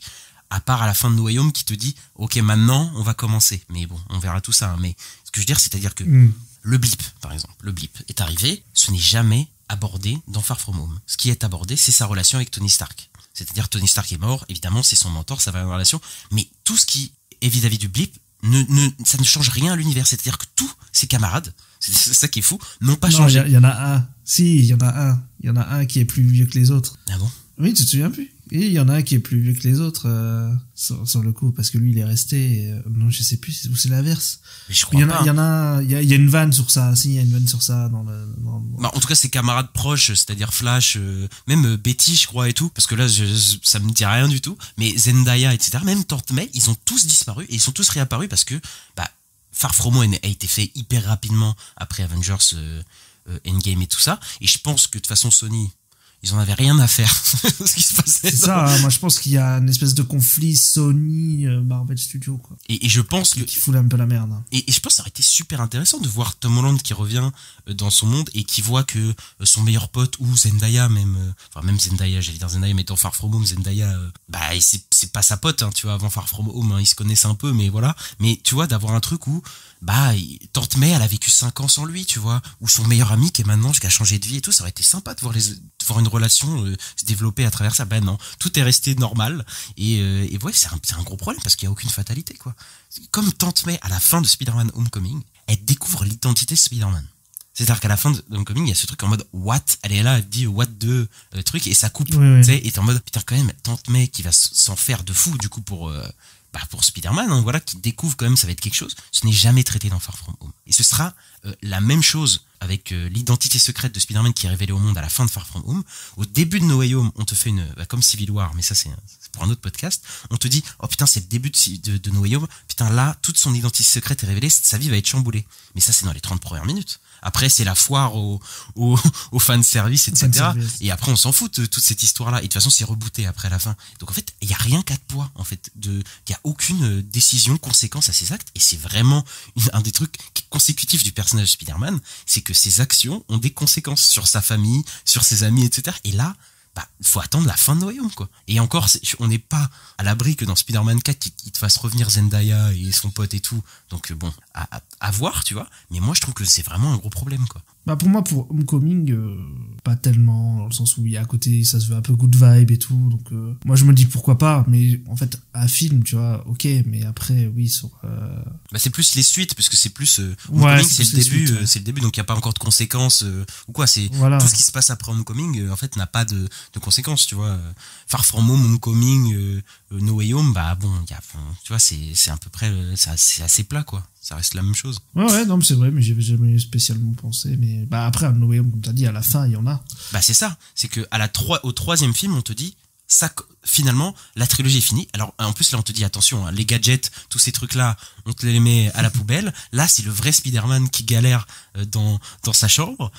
En fait, enfin, il y a des conséquences. Mais on te dit ça à la fin de No Way Home. Tu te dis, mais putain, t'as tapé une trilogie. C'est un peu dommage, quand même, parce que, pour moi, c'est l'aveu d'échec, quoi. C'est, en gros, ils sont en train de dire, ok, là c'était pas le vrai Spider-Man, là maintenant on vous met le vrai Spider-Man et dans les films à suivre, quoi. Mais bon, c'est un peu tard, quoi. Je sais pas si c'est tard, on verra, mais j'ai fait 3 films, tu vois ce que je veux dire. C'est bon, vaut mieux tard que jamais. C'était une direction prise pour faire un truc différent des autres et... Mais c'est même pas si différent. Ce que je veux dire, c'est que Far From Home, Homecoming, No Way Home, tu vois, pour moi, c'est la même chose, quoi. C'est les mêmes goubi-boulga, quoi. Les personnages, ils changent pas tellement. Il y a pas vraiment de conséquences. Bon, ok. Maintenant, il y en aura, peut-être. Dans le Spider-Man 4, je suis d'accord. Mais bon, c'est le 4e film, quoi. Ça m'aurait mis, c'est Spider-Man 2, tu vois. Ce que je veux dire, c'est compliqué, quoi. Oui, non, mais en fait, des Far From Home, il aurait dû y avoir des choses comme ça, mais Homecoming, moi, je peux le pardonner. Far From Home, c'est plus Far From Home, il y a des scènes horribles. Il y a des scènes, où il se retrouve en slip, là, et tout, la scène du drone dans le bus, pour moi, c'est le pire Far From Home, je pense. Sur le coup. Moi, c'est No Way Home, mais on en reparlera juste après. Mais Far From Home, c'est vrai que moi, il y a des gens qui disent que c'est le meilleur, mais moi aussi, j'ai des gros, il y a un gros problème. Parce que c'est déjà le côté, on perd déjà le côté, John Hughes qui pouvait apprécier, que les gens apprécient du premier, un peu Breakfast Club. Voilà, là il part en Europe. Pourquoi ils partent en Europe, je sais pas pourquoi ils ont pris cette décision de faire ce film qui se passe en Europe, mais enfin bref. Parce qu'ils veulent tenter un truc en mode on va mettre Spider-Man qui se balance mais dans les villes d'Europe. Mais ça marche pas du tout parce qu'il y a pas de verticalité dans les villes européennes, c'est très bas et en vrai ils auraient pu jouer avec l'horizontalité des villes et tout ça, mais ils jouent, voilà, on l'a dit, mais dans la mise en scène, il y a absolument rien, en fait, dans ces films-là, quoi. Ça, c'est surtout ça, des gros problèmes aussi. C'est très très pauvre, c'est-à-dire que John Watts, peut-être que c'est un mauvais réel, mais en vrai, de toute façon, c'est même pas son film, je pense, et de toute façon, il est là, il a touché un chèque, il est pas là, et les scènes d'action sont nulles, et c'est vrai que j'y repense, et j'avais vu quelqu'un sur Twitter dire ça, c'est qu'il y a quasiment aucune scène marquante, c'est-à-dire que beaucoup de gens sur Twitter ressortent des scènes des 3 premiers Spider-Man, il y en a plein, même de Amazing Spider-Man, mais c'est vrai que cette trilogie-là, il y a une scène peut-être qui revient, c'est celle des illusions avec Mysterio souvent qui revient, mais à part ça c'est le calme plat, quoi, dans les scènes dans les scènes de la trilogie de Tom Holland, quoi. Ah oui, c'est très plat, mais comme après j'ai l'impression à chaque fois une scène quand même qui fait un peu voilà, à un moment il sort les doigts du popotin et puis après ça repart en film très basique parce qu'il y a dans Homecoming, il y a la scène de la voiture qui est très cool. C'est quoi la scène de la voiture? Quand il comprend que Peter est Spider-Man, Michael Keaton. Ah oui, mais métro, tout ça. Alors la révélation marche, mais en termes de mise en scène, c'est pas non plus fou, tu vois ce que je veux dire. C'est pas une scène où les gens se disent putain, visuellement c'était incroyable ce moment-là, tu vois. Mais je vois ce que tu veux dire. Effectivement, la scène fonctionne. Je suis d'accord. C'était une des scènes qui a le plus marqué, en tout cas dans le premier. Oui, qui est juste une révélation au final, mais qui marchait bien, quoi, qui mettait de la tension et tout. D'ailleurs, on n'a plus de scènes comme ça en vrai dans la suite de la trilogie. Mais après, ouais, il y a la scène de Mysterio, mais sur la scène de Mysterio, c'est surtout un travail de VFX plus qu'autre chose, quoi. Mais avant de revenir à No Way Home, parce que là j'y pensais, parce que là on a parlé de Spider-Man, mais en fait tout ce qui l'entoure est pas fou en fait. En fait, c'est ça aussi peut-être le problème que j'ai avec ce Spider-Man là, c'est-à-dire que Homecoming c'est peut-être... Les persos secondaires sont pas attachants. C'est ça que j'allais dire, c'est que Spider-Man Homecoming c'est peut-être pas celui qui a le plus de défauts, je pense que Amazing Spider-Man 2 a bien plus de défauts, mais je trouve qu'au niveau du cœur, ça en manque terriblement, tu vois, ces films-là. C'est-à-dire que au moins Amazing Spider-Man 2 avait des moments, avait une relation, la relation Peter Parker MJ qui marchait, Gwen Stacy justement qui marchait, mais ici son pote, encore dans Homecoming ça peut passer, son pote je trouve là, Jacob Batalon, tu dis ok, mais après ils servent plus à rien ces potes, tout c'est le délire avec Flash ça, là, qui le bully, ça aussi on comprend pas pourquoi Flash bully Peter Parker alors qu'il est dans le même groupe de losers qu'eux. Je ne comprends pas, c'est-à-dire que moi j'aimais bien l'idée qu'on prenne pas un bully qui est genre la star du basketball, l'athlète machin, et qu'on prenne plus un bully qui serait plus un bully actuel, je trouve quand même dans l'idée. Non mais attends, mais moi ce que je comprends pas c'est encore que tu changes un peu le stéréotype du bully, je suis d'accord, mais en fait le personnage de Flash, il est ridicule. Et il est présenté comme ridicule par tout le monde. C'est-à-dire que tout le monde se fout de sa gueule. Donc je ne comprends pas comment... Non, ça c'est à partir du 2, ça. C'est à partir de Far From Home, ça. Je sais plus. Mais en tout cas, à un moment, je me dis, mais attends, tout le monde s'en fout de lui, se fout de sa gueule. Et je me dis, mais d'où ce mec se moque de Peter Parker? Et Peter Parker, qui n'a rien, je suis désolé, d'un loser. Ce mec, t'as rien d'un loser dans les films. C'est-à-dire que... encore... Ouais, mais ça, Andrew Garfield aussi, tu vois. Oui, mais Andrew Garfield n'était pas vraiment traité comme un loser. Hein.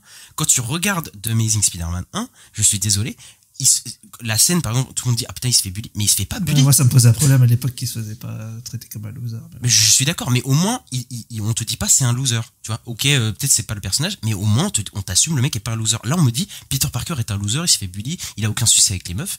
Bon, déjà, je suis désolé, mais Tom Holland, il fait pas loser. Excuse-moi de le dire, mais Tobey Maguire avec ses lunettes, t'as envie de lui mettre des tartes, tu vois. Et encore, il avait ce côté un peu cringe, tu vois, Tobey Maguire dans son acting, où tu te dis, ok, lui, je comprends qu'il se fasse bully. Tu vois, alors, mais Tom Holland, il est cool. Enfin, ce mec est cool. Je suis désolé. Et c'est pas parce qu'ils sont des geeks, parce que être un geek en 2000 et être un geek à la fin des années 2010 et début 2020, bah, je suis désolé, mais t'es moins un mec qui se fait bully. En fait, t'es moins un mec qui est pas cool.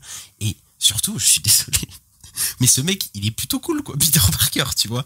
Je ne vois rien dans sa caractérisation qui montre qu'il est pas cool, ce mec. Tu vois. Donc c'est pour ça que je comprends pas qu'il se fasse bully. C'est même plus ça qui me fait chier que le fait que Flash soit un bully en carton, tu vois. D'accord, ouais, je suis pas sûr d'être d'accord parce que bon, on va dire que je me suis pris du harcèlement moi sur le coup et je pense pas que je suis pas cool. Je sais pas, bref. Non, mais ok. Alors quand je dis quelqu'un il est pas cool, c'est-à-dire que dans les codes du lycée, ce qui définit être cool, tu vois. Mais c'est-à-dire que à la fin des années 2010, je suis désolé, être un geek, c'est plus être un mec cringe et qui se fait bully, tu vois. C'est déjà rentré dans un truc populaire. Mec, t'es fan ils sont fans de Star Wars. Mais tout le monde est fan de Star Wars à la fin des années 2010. Genre, je suis en mode, mais c'est pas un truc qui va te rendre... Enfin, après, ça, c'est des problèmes d'écriture ou quoi, tu vois, mais je pense, tu vois, mais bon.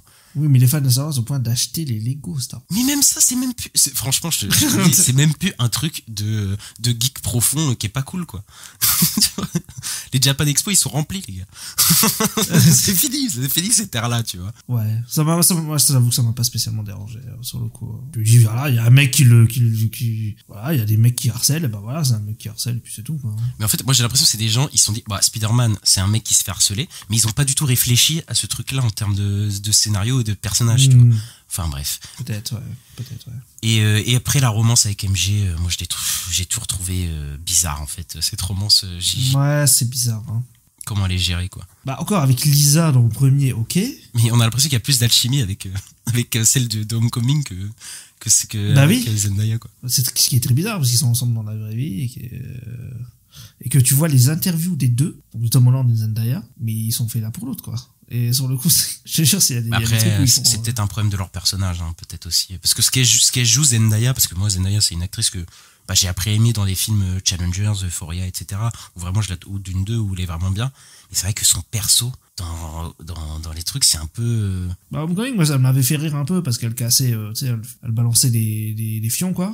Et ça me faisait un peu marrer. Mais dans Homecoming, elle est pas encore la love interest, elle est vraiment Bah non. secondaire quoi dans le film. Et juste à la fin, ils te disent, ouais, elle s'appelle MJ parce qu'elle s'appelle Michael Jones. Ou Ah, je sais ça plus c'est vrai comme que c'est Michel Jones, oui, c'est vrai. Oh là là, Ouais, Michel Jones, ouais. t'as cette révélation nulle. Quoi. et puis tu comprends pas en fait pourquoi. J'ai jamais compris pourquoi Peter Parker est attiré par elle. Tu vois, je ne sais pas pourquoi. Tu vois, j'ai jamais compris. Ah, ça, c'est dans Far From Home, mais ouais, c'est pas très bien écrit. Ouais. Oui, parce qu'en plus, on est d'accord, dans Homecoming, il est pas amoureux d'elle. On est d'accord, dans Non, Homecoming. pas du tout. Et dans Far From Home, on me dit, ah putain, il est amoureux d'elle.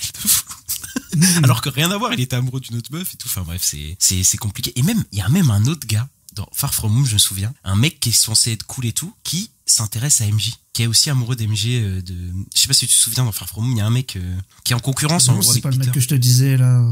C'est le mec qui a grandi, ou je sais plus. Ah, je sais Ah mais non, mais en fait, oui c'est bon, je me souviens, en fait, ce mec-là, en fait, quand ils ont blippé, lui il a pas blippé, mais il était beaucoup plus jeune qu'eux, en fait. Ouais, c'est ça, je crois. Et du coup, maintenant il s'est retrouvé dans leur classe, en fait, après en grandissant, parce qu'il a grandi lui avec ses 5 ans. Et tu Bah sais oui, pas. parce qu'ils sont pas grandi. C'est ça, et tu sais pas pourquoi lui il s'intéresse à MJ. Il la trouve cool, mais tu te dis mais quoi?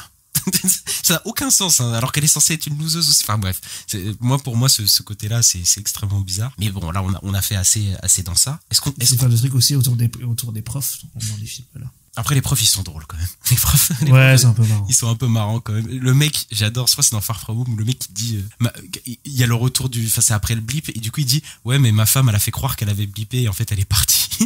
Elle est partie pendant 5 ans et tout, j'étais mort de rire, j'avais putain, c'est un peu drôle ça quand même. Alors on les voit vite fait dans No Way Home, mais vraiment au début. Hein. Eh ben No Way Home, parlons-en. Ah là là là là.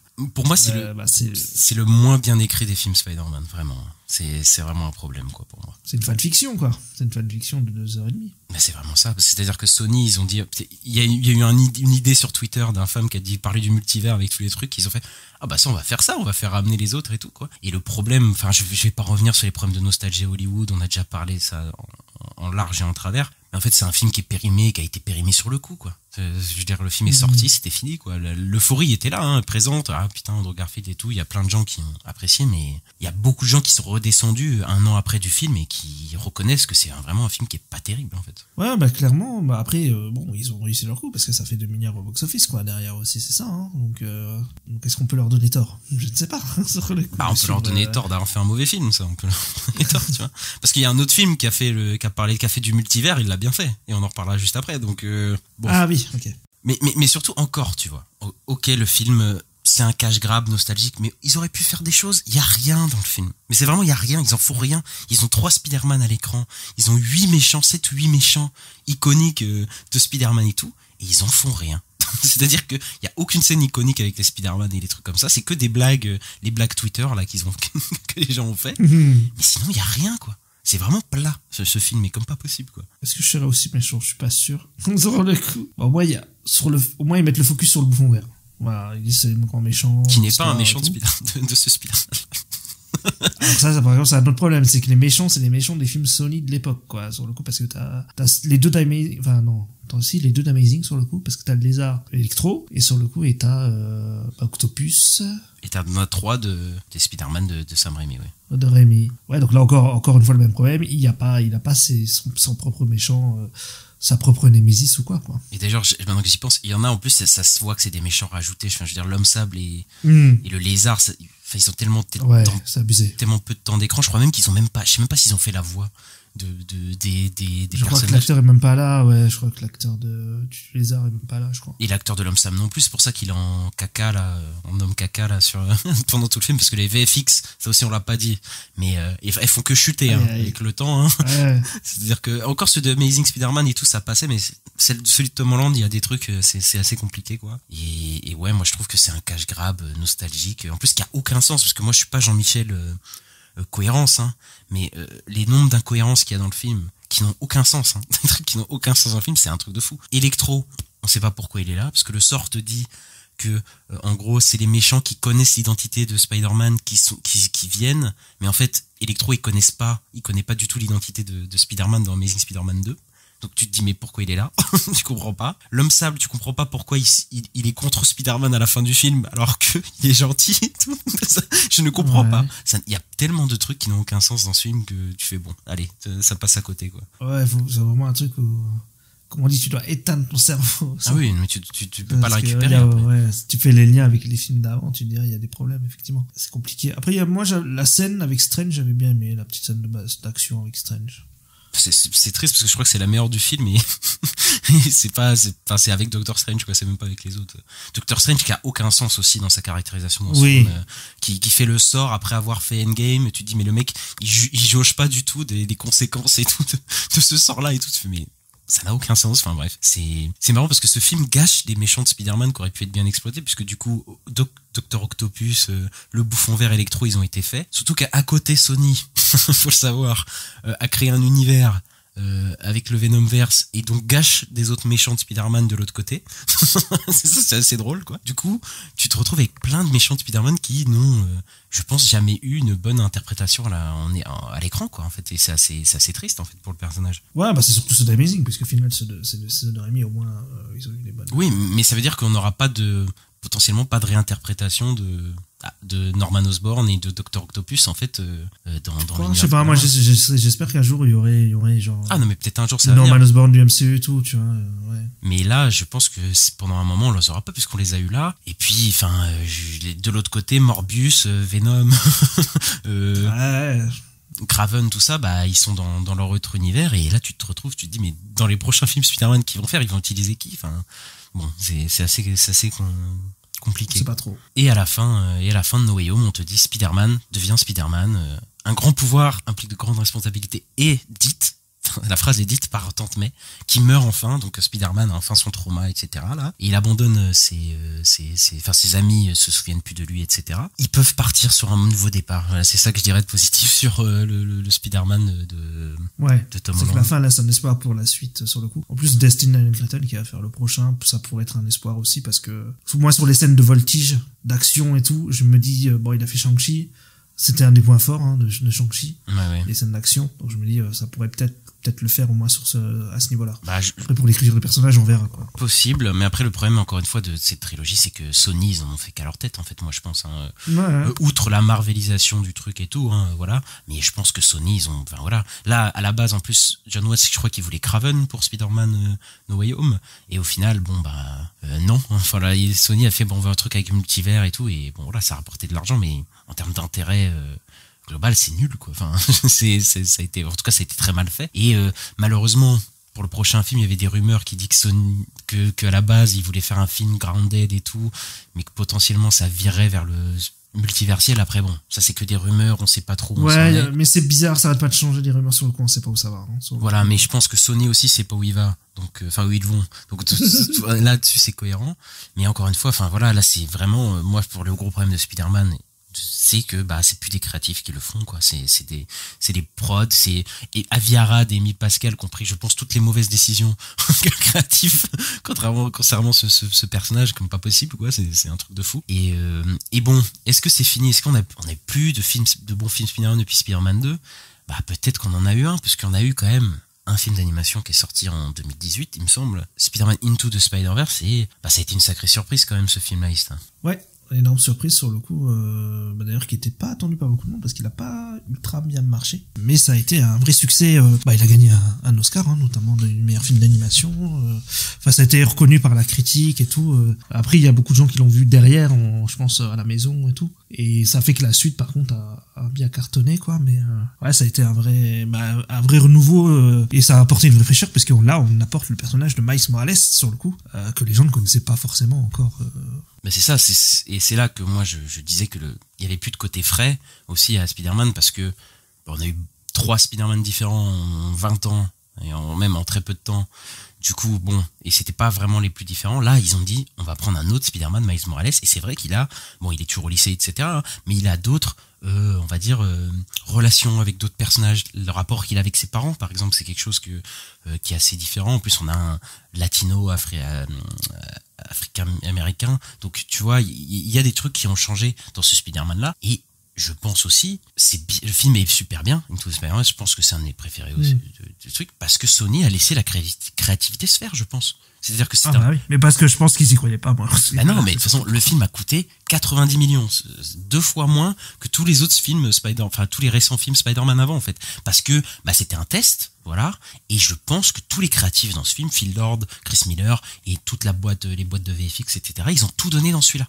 C'est-à-dire qu'ils ont pris un risque, voilà, ils ont dit on va faire quelque chose de différent, nouveau personnage, nouveau style dans l'animation, hein, parce que ça a un peu révolutionné le cinéma d'animation américain, voilà, parce que ça a apporté quelque chose de frais à ce niveau-là. Donc en fait, dans tous les départements, ce film est frais en fait, et donc je pense que c'est ça qui a pris.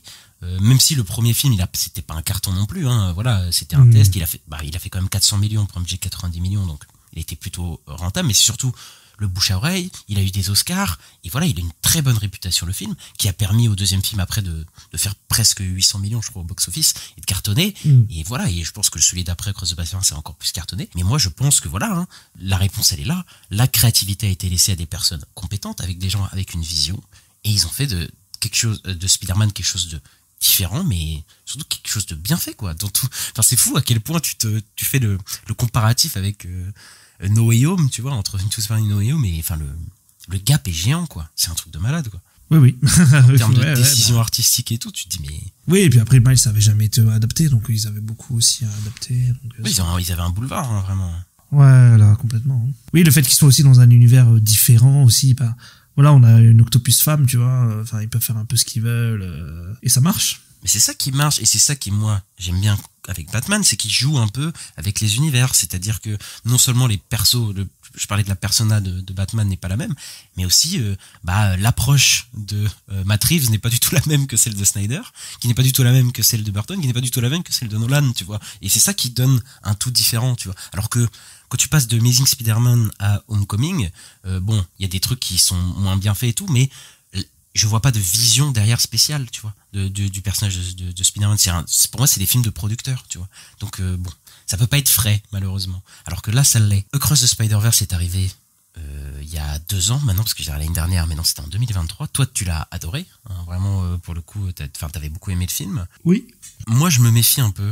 Je le trouve moins bien que Into the Spider-Man, même s'il est bien meilleur que beaucoup de films Spider-Man, hein, faut pas déconner. Mais je trouve qu'en fait, c'est là où Sony a un peu remis la main dessus. Et là, pour moi, il y a un peu de problème. Ouais. C'est qu'il y a un principe de franchisation, en fait, directement qui se lance, quoi. Dès que ça marche, il y a un principe de franchisation. C'est-à-dire que Across the Spider-Verse, c'est une moitié de film qui tease un autre film, etc. Et en fait, tu te dis, ok, là où dans le premier, ils avaient tout mis dans un seul film et le film se tient comme il est, et voilà. Là, on est dans un truc où, faut teaser le prochain film, quoi. Mais il n'y a pas que ça. Là où je vois aussi, moi, une mainmise un peu de Sony, plus que par rapport au premier film. Alors déjà, je suppose parce que le film a cartonné sur le premier, donc là ils se sont dit, on va un peu plus surveiller ce qui se passe et tout. Et c'est par exemple qu'on voit Madame Cheng de Venom. Ah tu oui, vois, putain, c'est vrai. On voit aussi... Danny Glover, ouais. Donald Glover, voilà. Donald Glover. En roller et tout. Donc, il y a un peu ce truc-là d'univers connecté, oui. Ouais, d'univers connecté, on met du live action. Parce qu'en plus, Donald Glover, on le voit dans Homecoming, sur le coup aussi. Donc, il y a peut-être un lien. Donc, voilà, quoi. Il y a ce truc un peu où tu sens que Sony a un peu plus la main mise sur ce deuxième film. Là où ils ont laissé beaucoup plus libre le créateur sur Into the Spider-Verse. Clairement. Comment c'est l'impression que j'ai. Clairement. Et puis même, dans la construction du film, le film que j'aime beaucoup, mais il y a quand même énormément de couches de scénario. On sent qu'il prépare quand même énormément de choses pour avoir un payoff en 2 parties, etc. Il parle même de faire un truc avec Gwen, le personnage de Gwen, de faire un spin-off sur son personnage et tout. Ils ont annoncé Spider-Man Noir aussi, la série qui sort cette année. Moi, j'ai peur qu'ils reprennent la main dessus et que ça, tu vois, c'est avec le temps, ça soit de moins en moins appréciable, quoi, et qui a un principe de façon, lors des Chris Miller, ils ont dit ils se barrent, hein, de toute façon. Oui. Cross, et puis après au revoir, quoi. Non, Beyond, c'est Beyond the Spider-Verse, oui. Après Beyond the Spider-Verse est écrit, je pense que tous les storyboards sont faits, c'est juste que l'animation, ça prend du temps, voilà, même si Sony, ils avaient pas l'air de le savoir quand ils ont annoncé Cross the Spider-Verse, Beyond the Spider-Verse qui se suivent d'une année à l'autre, mais surtout moi je pense que Lord et Miller ils se barrent, mais Sony ils vont pas lâcher le truc, hein. Là je pense que le Beyond the Spider-Verse il est capable de péter les milliards, et je pense qu'il est capable de le faire, hein, vu la progression que les Spider-Verse ont au box-office. je me dis qu'ils vont pas lâcher le steak, hein. Ils vont nous en refaire, hein, des Spider-Verse, des trucs comme ça. Moi, j'y vois gros que ça, c'est gros comme une baraque, hein, qu'ils vont pas lâcher le truc. Ouais, bah ça, oui, moi j'y crois pas non plus qu'ils vont lâcher le truc. Mais sans Phil Lord et Chris Miller, je sais pas si ça. Bah, ça, c'est Ça terrifiant. Ça. fonctionne autant, quoi. C'est ça qui est peur, parce que qui vont prendre derrière, c'est ça qui peut être triste, quoi. Bon, on a vu que, Spider-Man, c'était un super-héros qui s'était fait un peu bouffer par le système, voilà, où la créativité, la liberté artistique s'est fait un peu étriquer. Et pour moi, en tout cas, je pense que c'est le problème de Spider-Man au cinéma. Voilà. Est-ce qu'il y a de l'espoir possible pour le coup, est-ce qu'un possible futur brillant pour le personnage est possible, Ista? On a My Friendly Neighborhood Spider-Man qui sort là très bientôt. Funny. Oui, My Friendly. Your Friendly Neighborhood Spider-Man qui sort. On a la série Spider-Man Noir. On a Spider-Man 4 dans le MCU. Potentiellement, Sony qui va reboot son Spider-Verse. Est-ce que tu penses qu'un futur radieux pour le personnage est possible? En tout cas, pas possible, parce que oui, de toute façon, tout est possible, je pense, à ce niveau-là, mais est-ce que tu penses que le personnage va être mieux géré par la suite? Ils ont fait le numéro Spider-Man, j'attends de voir, mais d'après les premiers retours, ce serait pas mal, hein, sur le coup, parce que là, ils ont fait le numéro Spider-Man, ce qu'il y a de bien, c'est que Sony n'est pas impliqué du tout dans le projet. Donc sur le coup, Marvel Studios fait ce qu'il veut avec les personnages. Donc moi, c'est pour ça que le projet m'intéresse. J'ai envie de voir qu'est-ce que va faire Marvel Studios sans Sony derrière. Je me dis même, ça pourrait peut-être nous donner un aperçu de qu'est-ce que ça peut être un film où Marvel Studios ont complètement les droits du personnage, quoi. Après, le reboot de l'univers, j'attends pas un reboot de l'univers du SSU, Morbius, tout ça. Ouais. Moi, j'ai envie que ça s'arrête. Non, mais t'as envie, mais est-ce que tu penses que ça va arriver? C'est ça que je sais pas trop ce qui va se passer. Je t'avoue que je sais pas trop, parce que là, c'est un énorme flop, hein, un énorme échec commercial. Madame Web et Kraven et Morbius. Donc je sais pas trop ce qu'ils vont faire, j'avoue. Il y a un peu, j'ai l'impression qu'ils ont plusieurs pistes, on sait pas vraiment où ils vont. Après, s'ils font un univers sur des Spider-Man, mais qui sont pas le Spider-Man, en gros, peut-être avec Ben Reilly ou avec une Spider-Woman et tout, pourquoi pas, en fait, j'ai envie de dire, pourquoi pas tester ça? Ça serait peut-être déjà plus intéressant, des films de super-héros et pas des films de méchants qui font des super-héros, quoi. Oui, bah ça, oui, c'est sûr. Et Spider-Man 4, j'ai envie d'y croire. J'ai envie d'y croire parce que Destin Cretton, moi, j'aime bien son cinéma, même quand il fait pas du Marvel, je trouve que c'est chouette ce qu'il fait, donc en plus il y a un côté reboot et tout, comme on a dit à la fin de No Way Home, il y a enfin les conséquences de enfin ces actes tragiques qui lancent le personnage, quoi, de Spider-Man, qui sont enfin présents, et les scènes de voltige qui ne sont pas très présentes dans les films de Holland. Là, ça pourrait peut-être un peu plus présent, donc ouais, j'ai envie un peu d'y croire, moi, au Spider-Man 4. Ouais, moi je sais pas si je suis aussi Spider Noir, je sais pas. Spider-Man Noir, je sais pas. Je sais pas non plus. Mais je sais pas si j'ai aussi d'espoir que toi. Je crois que ça se dit pas du tout. Je sais pas si ça se dit. Mais en fait, je sais pas si j'ai de l'espoir vis-à-vis de ça, parce qu'en fait, je me dis que tant que Sony, ou du moins les dirigeants actuels de Sony, ont la main mise, en fait, je pense pas que ça sera très positif, en fait, parce que Spider-Man 4, tous ces trucs-là, en fait, j'ai l'impression que dans tous les cas, ils vont mettre des bâtons dans les roues dans le truc, ils vont vouloir chapeauter le truc, et ça va pas marcher. Enfin, c'est pas que ça va pas marcher, mais ça aura les mêmes problèmes, en fait, tant qu'ils seront là, quoi. Et le truc, c'est que Spider-Man, c'est une franchise tellement forte que de toute façon, qu'il y ait des bons films ou pas, ça va marcher, en fait, parce que Spider-Man, c'est le truc qui ramène de toute façon toujours des gens. Ça ramène toujours des gens, Spider-Man. C'est un peu c'est comme Batman du côté de DC. Bon, il y a très peu de chances que ton film il floppe vraiment, tu vois. Mais là, pour le coup, non, mais c'est vrai que je serais plus rassuré si Sony revendait les droits. Moi, personnellement, je serais pour. C'est pour ça que ils sont pas pour, mais moi, je serais complètement pour qu'ils revendent les droits. C'est pour ça que j'ai parlé des dirigeants qui partent, parce que Sony ne vendront pas les droits, en fait. Enfin, ça me paraît peu probable, parce qu'ils se font tellement de fric avec qu'ils vendront pas. Mais les dirigeants peuvent changer. D'ailleurs, il y a des producteurs et tout de Sony qui ont jarté, je crois, récemment, donc peut-être positif. Mais en fait, là, je me dis, cette saga a besoin de renouveau, clairement, parce que moi, Peter Parker, là, il a sa saga avec Tom Holland et tout, mais ils peuvent pas reprendre Peter Parker encore. Enfin, là, je veux dire, on peut plus, quoi. Je veux dire, là, ils ont un truc avec Miles Morales. Est-ce que potentiellement, ils n'iraient pas chercher aussi d'autres Spider-Man, d'autres Spider-Woman aussi, peut-être, pour essayer de varier un peu le truc? Il y a besoin de frais, quoi. En live action, en tout cas, il y a besoin de frais, je pense. Après, en animation, peut-être ils peuvent faire des choses et tout. Même si, bon, j'ai peur que Sony reprenne la main dessus, mais Miles, il va arriver, c'est sûr, puisqu'il a son jeu vidéo, il a son film d'animation, enfin, il lui manque que le live action, hein, de toute façon. Je suis d'accord, mais Après, je me dis, est-ce que si c'est pour qu'Avi Arad il fasse des Avi Araderies Ouais, bah c'est ça. En fait, c'est Avi Arad qu'il faudrait virer, quoi. Sur le coup, c'est Avi Arad et Amy Pascal qu'il faudrait dégager, sur le coup. Bon, c'est très compliqué, en tout cas, mais on suivra Spider-Man, puisque Spider-Man, ça revient très bientôt, c'est 2026, au cinéma. Été 2026, ouais, je crois. Été que c'est 2026. Là, on a Spider-Man Noir et Your Friendly Neighborhood Spider-Man cette année. Voilà, mais après, c'est pas au cinéma, donc bon, voilà, mais c'est quand même des séries. On verra comment le personnage est traité. Je te propose peut-être de finir avec un petit classement Spider-Man, peut-être. Vas-y. Est-ce que tu commences ou je commence à faire mon classement Spider-Man Vas-y, commence. Mon film Spider-Man préféré, en y repensant, je pense que c'est quand même Into the Spider-Verse, je pense. Je trouve vraiment que vraiment c'est celui qui me touche le plus. Vraiment, je trouve que voilà, et je trouve qu'il a un peu moins de défauts que ceux de Raimi pour le coup, et vraiment ça a été une claque, mais vraiment une claque quand je l'ai vu, et il est vraiment arrivé à un moment où le cinéma de divertissement super-héroïque avait peut-être besoin de lui. Après, deuxième et troisième position, je mettrais Spider-Man 2 et Spider-Man. Voilà, je suis pas voilà, quelqu'un d'original, mais oui, ces films-là sont vraiment très bons, même si j'ai des problèmes avec Tobey Maguire. Ensuite, en quatrième position, je mettrais Across the Spider-Verse, et je pense que voilà, c'est les 4 bons films Spider-Man. Après, ça se complique. Malheureusement, je crois qu'après, ça se complique.